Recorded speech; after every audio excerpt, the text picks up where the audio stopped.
Hi guys, just putting together a few videos for you from our TTP session on Wednesday night. So our first video I'll go through is our mobility sequence. Now, based on where you're tight, where you need some extra work, you can always pick and choose a little bit on these. We don't have to do every one every single time. But remember, the goal for mobility is you're getting ready for exercise. So we don't want to just be flopping around forcing ourselves into stretches. We always want to be thinking about engaging our muscles and activating our muscles as we're going through them. So big focus on our breathing, on our core, on our glutes, on our shoulders.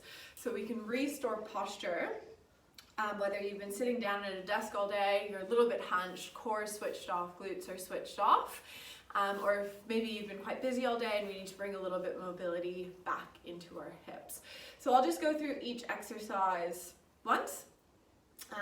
But obviously when you're doing these, because we're preparing for exercise, we should be going through about 3 to 6 reps of each, depending on your level of tightness. So we're starting off with our roll downs, which are about 2 fists apart, feet nice and straight. So remember, we want to set ourselves up for success here, start to program some good habits into our brain. So we're looking for kind of, that running gait distance with our feet. Taking a nice slow roll down. So dropping our chin to our chest, curling our shoulders in. Bend your knees if you're quite tight in your hamstrings. When you get to the bottom, have a nice little hang there. Fingertips to opposite elbows, maybe a little bend and extend of the knees or sway of the shoulders. Just get a nice big stretch through the back. And then to lift yourself back up, release your elbows, squeeze your glutes, pull your belly button to the back of your body, and slowly roll yourself up to standing. So we're using our muscles to lift ourselves back up. Get to the top, shoulders back, chest is open, so we're standing up nice and tall here. From there, working into an inchworm, where we start in a plank position, and think perfect plank here. So drawing the shoulder blades down and back, pulling the belly button up, and nice and strong through the legs. Now we're going to try to keep our legs straight as we tiptoe our feet up to our hands. Now once you can't go any further, you can see I didn't get my hands to my feet.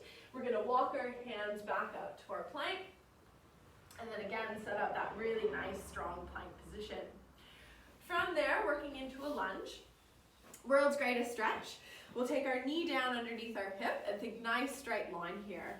Front leg is at 90 degrees, so we're not leaning into it and just putting too much pressure or too much resistance through that hip flexor.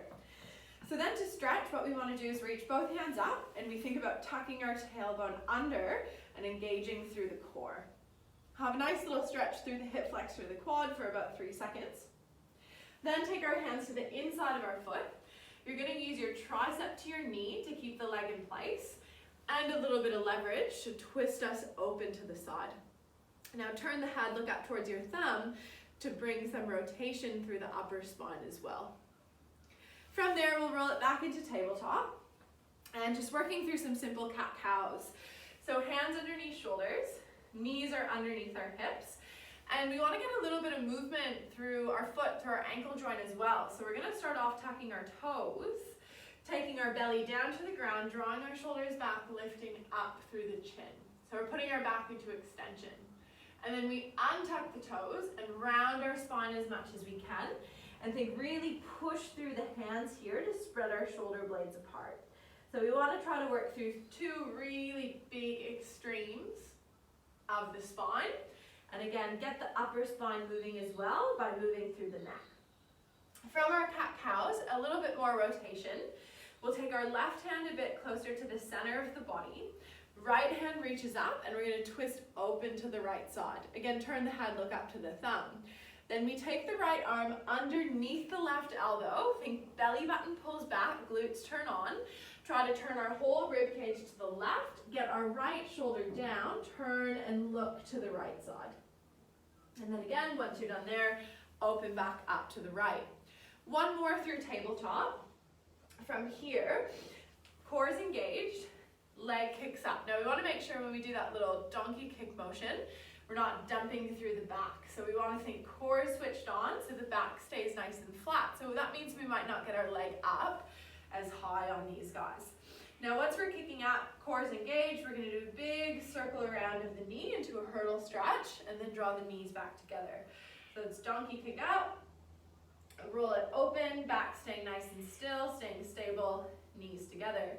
You'll do a few one way, and then you'll swap the order, where you might go hurdle stretch first, roll it around to our donkey kick, then drawing our knees back together from there. Onto our bellies for the next few. And we're gonna work through some cobras, but these ones we do them really shallow, and we're trying to get the muscles of our back switched on. So we're gonna take our arms at L's by our side, push through our feet, think engage through the glutes, and you wanna tuck your tailbone under here, so you can almost slide your fingertips between your belly and the floor. Then we're going to lift our chest up, not using our arms. So you can almost hover your arms off the ground, and you'd stay up nice and tall. Pretend like you're making a double chin, so we're pushing the head back, and we should feel the muscles of the back of the body engage.